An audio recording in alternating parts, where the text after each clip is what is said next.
In terms of how all of this will, of course, play out, we are joined in by Holly Hudson, who's joining us live from London. Holly, let me begin by asking you this. Now, this, of course, is going to be an extremely controversial step by the Americans. What is the thinking that has gone behind this big move by President Donald Trump? Yes, hugely controversial, as you say. The US, like Britain, has had troops stationed in Germany for many years since the Cold War. But unlike Britain, who also withdrew more troops earlier this year, this is motivated differently.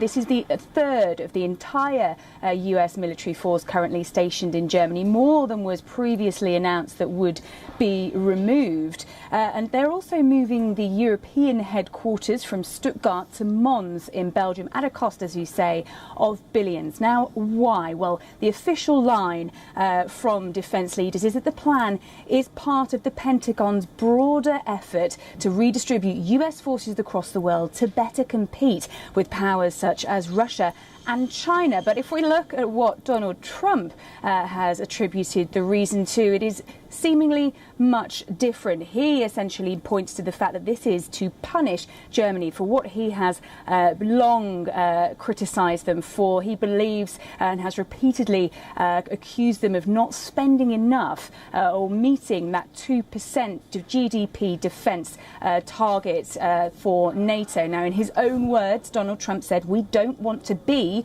the suckers anymore. We're reducing the force because they're not paying their bills. They are delinquent," a word he keeps repeating. And on Twitter, in the early hours of this morning, he said Germany pays Russia billions of dollars a year for energy. Also, Germany's very delinquent in their 2% fee. So NATO have attempted to downplay this situation, highlighting the fact that Germany have at least consulted with them before this announcement, as opposed to previously. But obviously, this hasn't gone down well in Germany at all. If I just read you a statement on Twitter by Peter Bayer, the German government coordinator for transatlantic relations. He said that this makes no geopolitical sense for the US. Absolutely, indeed. Now, but how is this, of course, going to be looked at in the larger context of Europe? NATO, of course, was there, as something that during the Cold War was seen as something that would take on the former USSR. Now, with the United States wanting to pull back, it's done so from Germany. How is this being viewed in Germany and also in other countries of Europe, like in France and Britain?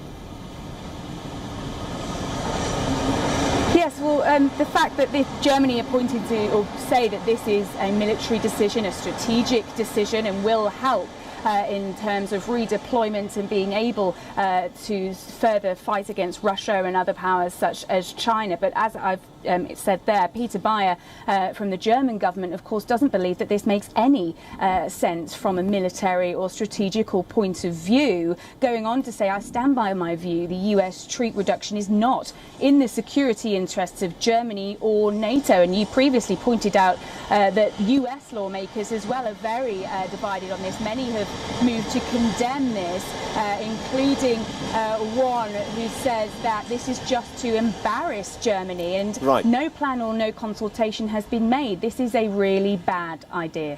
All right, we'll have to leave it there. Thank you very much indeed, Holly Hudson, for joining us and getting